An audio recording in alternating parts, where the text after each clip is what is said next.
Is your wheelbarrow heavy, and you're too lazy to push it, and you're too cheap to buy the right attachment for your lawnmower? Well, today we're going to make a DIY version. Okay, so to start, take your picket and then mark holes through the holes of the picket onto some scrap wood.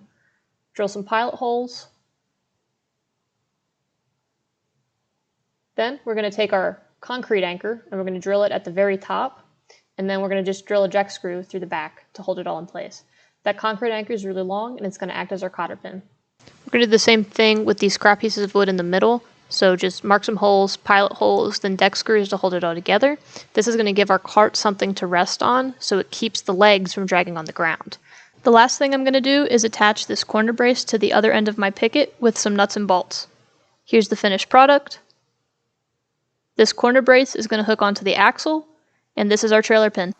Alright y'all, as you can see, Lawnmower Trailer 2.0 is even better than the last iteration. I'm going to quickly explain the changes I made and why.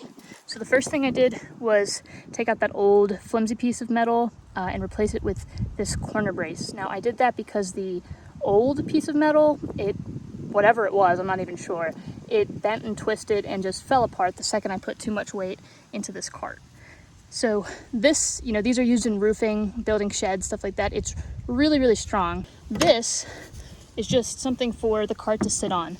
So before it had this little stand, these would kind of drag across the ground. So any roots, rocks, unevenness, it would pop the cart up, the cotter pin would come out, and it would essentially come undone. So this gives about 4 fingers of clearance, which is enough to get over pretty much anything that I'm going to be dealing with. Then the last thing I did was probably the most obvious, was I went from that 2x6 to this metal railing. And that's not because I doubted the tensile strength of that 2x6. The capacity of both my cart and the towing capacity of the S100 is about 500 pounds, so that wasn't the problem. The problem was the turning radius, right? So that 2x6, when I would turn, it would hit this, and again, the cotter pin would pop out.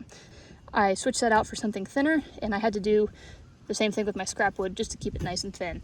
I also switched out that cotter pin for something longer. This is a concrete anchor, so it's used in framing, so it's pretty long, and it works a ton better.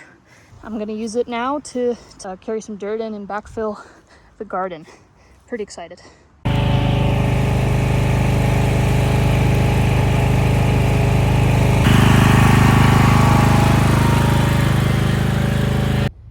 All right, y'all, that worked great. This is a fairly heavy load of clay and had no issues the whole way. So now all that's left to do is dump all this into here, and then we will fill it up with dirt.